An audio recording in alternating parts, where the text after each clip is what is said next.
रात्रीची कोणतीही पूर्वतयारी जर सकाळसाठी केली नाही ना, तर सकाळ सकाळ अशी धावपळ होते आणि सांगताच येत. तर अशी धावपळ माझी उडालेली आहे आणि सकाळ सकाळ पाऊस चाललेला आहे बघू शकता आणि थोडं थोडं उजाडायला लागलेलं आहे. कारण की आज आहे पिऊसिद्धीची सकाळची 7 ते 11:30 वाजतो शाळा. अचानक मेसेज आला, त्यामुळे मग माझी अशी धावपळ उडाली.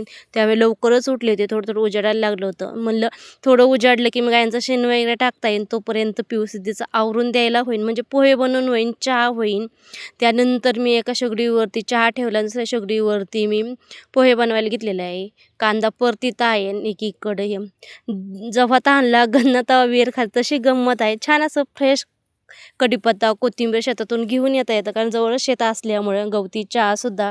त्यामुळे हे नाही, सकाळ शाळा असते तर मी सगळं आणून ठेवीत असते सकाळसाठी. पण आज एवढी धावपळ उडाली ना सांगतात. त्यात सकाळ सकाळ पाऊस चालला आहे आणि त्यात लाईटसुद्धा नाही, त्यामुळे पाणी जर चुलीवर तापवायचं आहे. तिथे मस्त असं माझं पोहे बनवून झालेलं आहे. पिऊसिद्धीला शाळेत भात पण भेटतो, पण तरी पण त्यांना घरचा डबा थोडाफार का होईना लागत असतो. 3 तास शाळा आहे, पण तरी पण त्यांचं एवढं नखरं. असं लेकरं आहे, त्यांना द्यावंच लागतं. त्यानंतर पोहे बनवलं, चहा झाला आणि त्यानंतर चूल पेटवली. पाणी तापवतं तोपर्यंत म्हणलं माझं बाहेरचं आवरून होईल. तर बघा सरपण वगैरे आणून ठेवलं, कारण पावसाचे दिवस आहे, त्यामुळे सरपण, गवऱ्या वगैरे सगळं आणून एका खोलीत ठेवलेली, चुलीपसली खोली असं म्हणतो. त्यानंतर पाणी तापतं तोपर्यंत म्हटलं माझं शेण टाकून होईन, झाडून होईन. आणि थोडा थोडा पाऊससुद्धा कमी झालेला होता.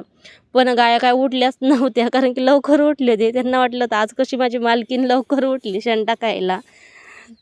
तर त्यानंतर मग मी दोन्ही बाजूचं शेण वगैरे टाकून घेतलं आणि पावसाने सगळीकडे असं चिडचिड झालेलं आहे ना, पावसात काही सुचत नाही आहे.